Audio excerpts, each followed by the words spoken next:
Having a good understanding of what's going on in your building with interior elevations, both to show you if you're having a client or you're working on your own house, or to show a contractor, is going to be essential. Because Revit allows you to make these elevations, and anything you change in the model will change in that, it makes it even better. So we're going to make some interior elevations for the kitchen. Just looking at one wall so you can understand how to do that and really rock and roll with that understanding, looking at the different type of components that are available and how you can put those into your project. We want to create an interior elevation of this window in this sink wall for the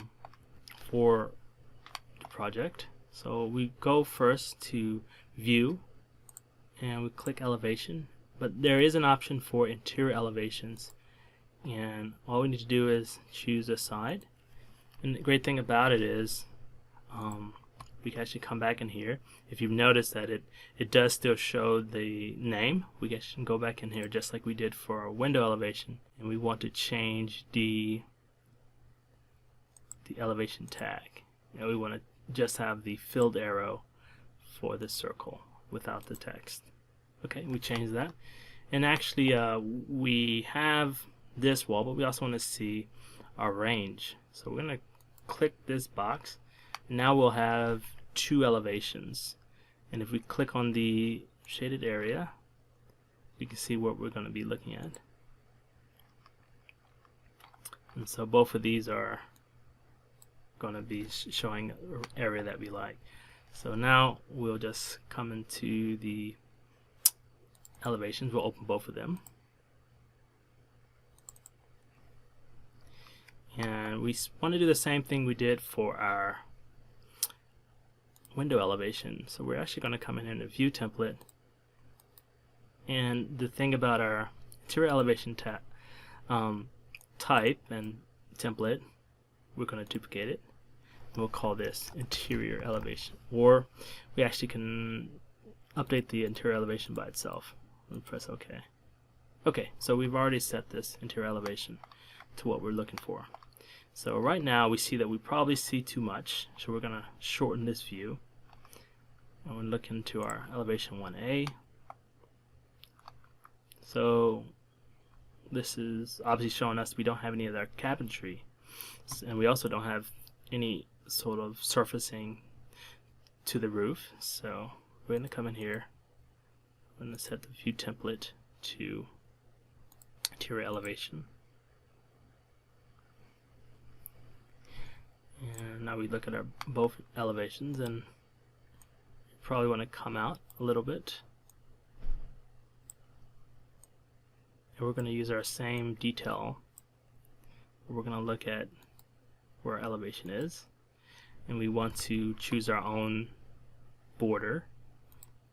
So we'll have an invisible box, and we'll have a medium line around our entire area from the floor to the ceiling. And this is a medium line.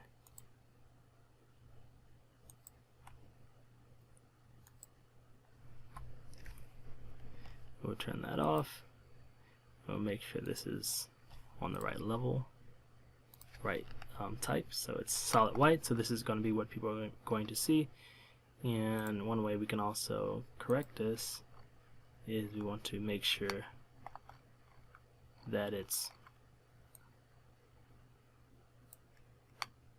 not going too far, and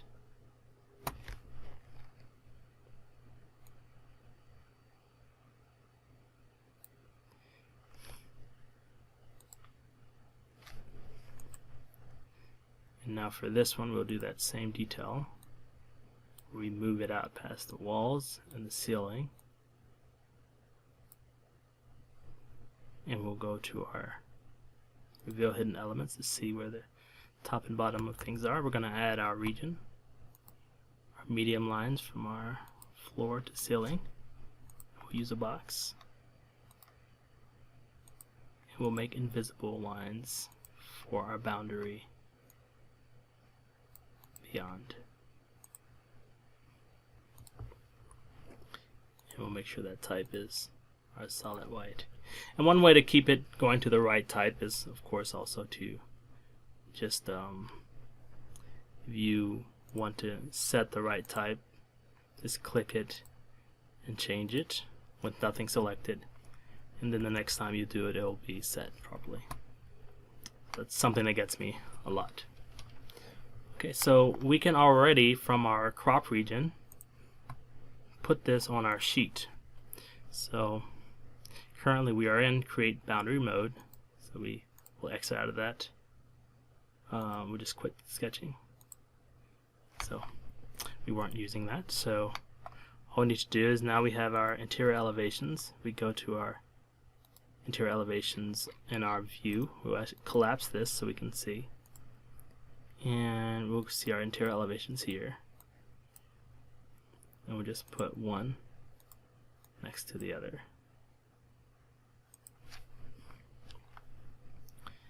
And so we have these two interior elevations. Now we're going to fill it with some cabinetry. So to fill it with cabinetry, we sort of want to know some of the dimensions that we're working with. So we're just going to create a working view of our floor plan, and we're just going to duplicate this view, and we're going to call this our working view, and we're just going to put a lot of dimensions so we can see what's going on with our model.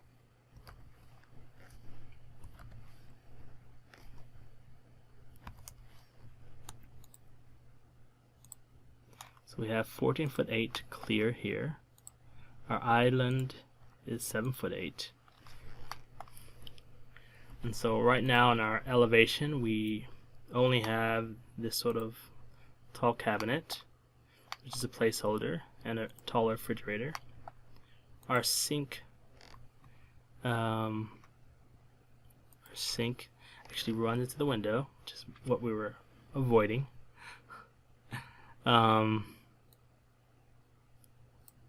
So we can see what's going on here. The sink is supposed to be up 3 feet. So our window sills, because of our backdrop, we're actually going to increase those up a little bit for this purpose. We'll see actually how much you need to increase. 5.5 inch, so we just come up 6 inches. And the way we're going to do this is we're actually just going to make it 54 inches instead of 60. And we'll have to change that in our window elevation as well. That's our height. We'll just set that to 54 inches.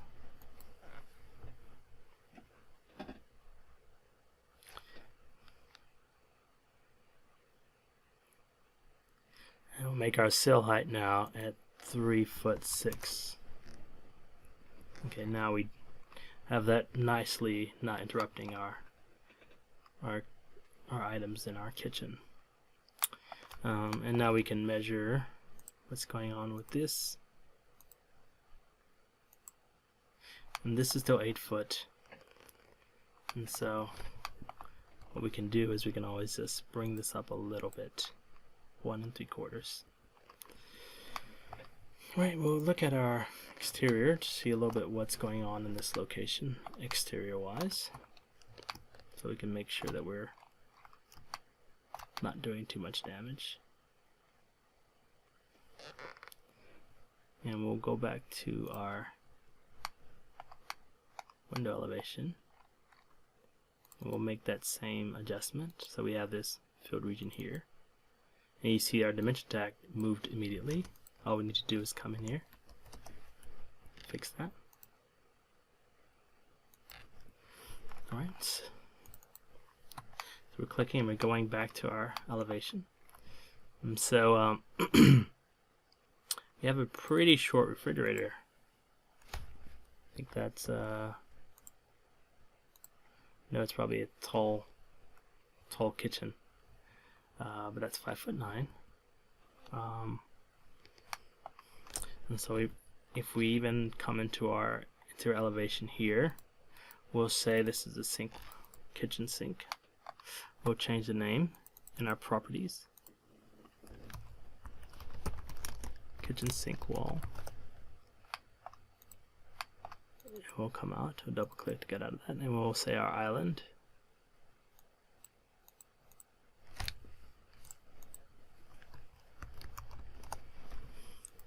And we see that our island actually is sort of short, so we're actually going to come in here, make sure the island is going to be 3 feet, just as much as we're editing in place. It'll be 3 feet, just like the counter. So extrusion will end at 3 feet. And we'll come in 3D and we'll hide the roof so we can see this area. Temporarily hide the element. We see our roof is hidden, and our stovetop should be, looks like it's maybe in a good place. We'll make it 3'3", so it'll be over our kitchen. Now we see what we're trying to do here is we're trying to add some cabinetry just to go along here. So that's very simple. And so we'll measure this distance we're actually going to make sure we're working our working plan. So we're probably trying to make sure that we're using carpentry dimensions. So 3'3" is going to be our desired dimension. 3'3" or 1'7.5". We'll see here. 1'4". So now we're going to open our families to look at our cabinetry that we have in Revit.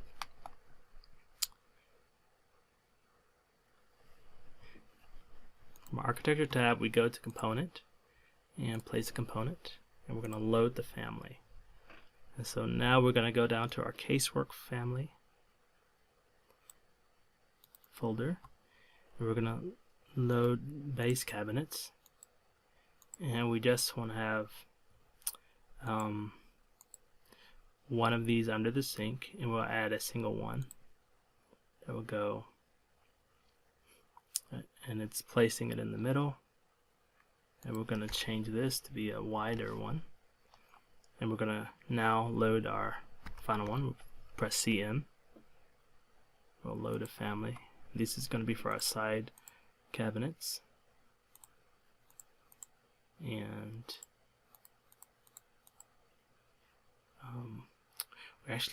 we did load one for the vanity. We probably want to load one for the double sink unit. So we'll just place that in here, and we'll move the other item. We can go to our kitchen sink wall. You can see that this is the one that should be there. Click here.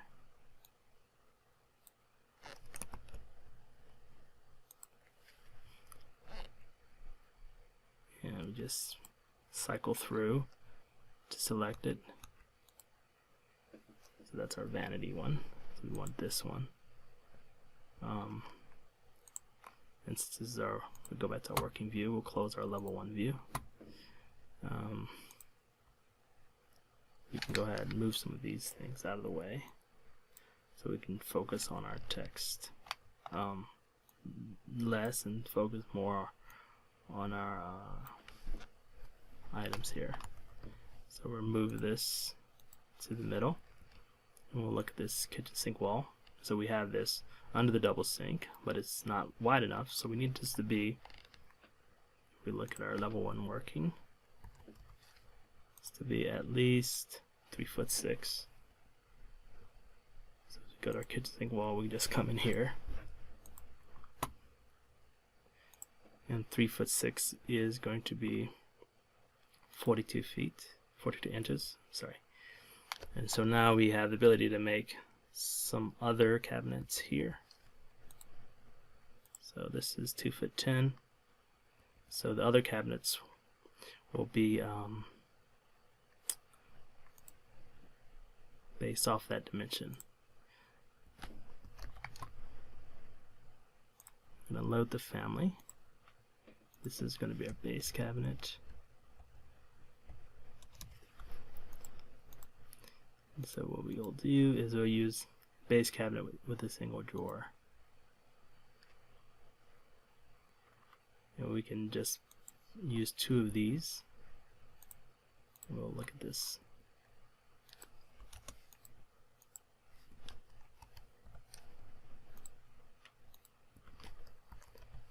And we saw before, this dimension is 2'10". So if we come back here and divide that up, be 1'5" each. So 1'5" is about 17. So the thinnest they have here is 15.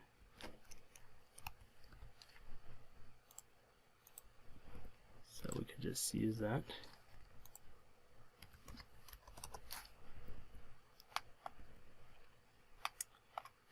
And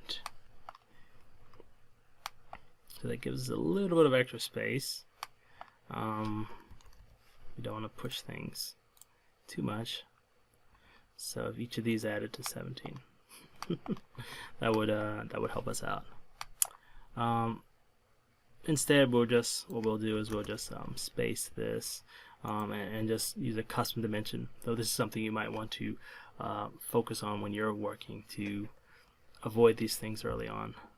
So I'm going to duplicate this. And I'll make it a non-standard dimension. But this is something you can of course work out as you figure out how to work on these, because it's of course not desirable. 1'5", so that's. And we'll just move this over 1 inch.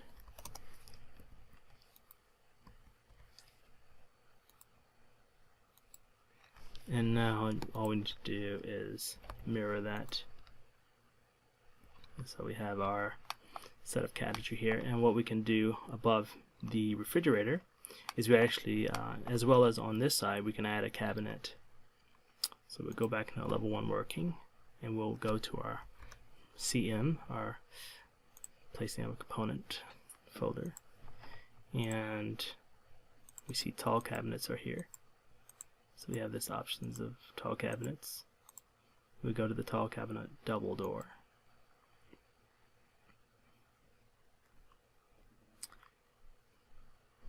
And the dimension we're filling is 2'8". So we can say that that's what we want this to be. 2'8" is going to be 32.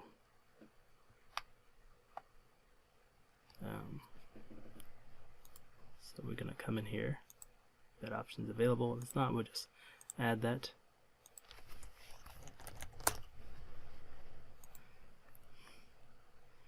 And this width here, so now we just change that to 2'8".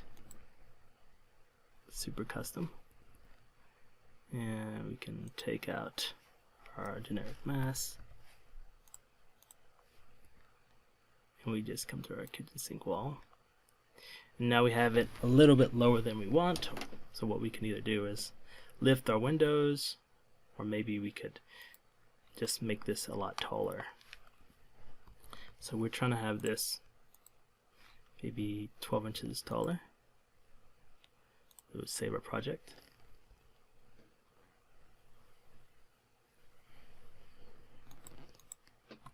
So we're having this 12 inches taller. So we're going to make this 8 right here. And press OK. We have a little bit of an extra space at the top. But we can add that in. So we'll add 2 more inches to that. We'll make it 8'2". And so we have this one here, and what we want to add now is a little taller over the refrigerator, just to match this. And we can do that from the component menu again. And now we're working on our wall cabinet, an upper with a double door. Be just like this.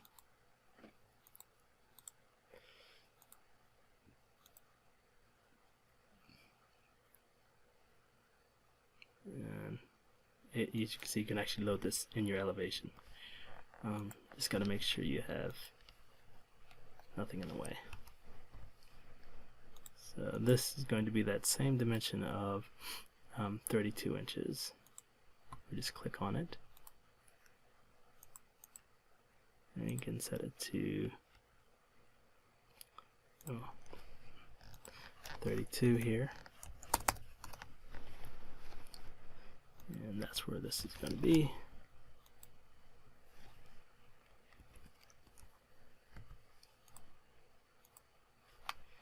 And this refrigerator is a little bit taller than we want it, so we actually can adjust this instead of adjusting the fridge. This needs to come up a little bit. Move that up,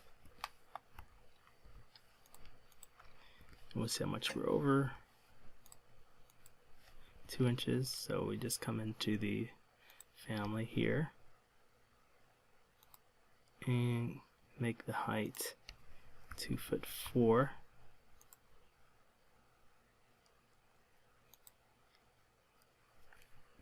Now we have our interior elevation, and of course you can just adjust things out as needed. This is a 32 inch, another 32 inch. We just might want to center things up. But to finish off this interior elevation, all we need to do is probably just come in here and just start giving some dimensions, and just pull this down.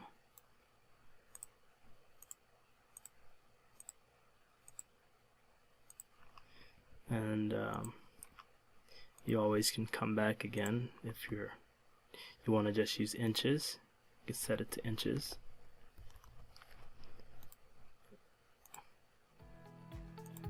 You can set your sizes up just like this.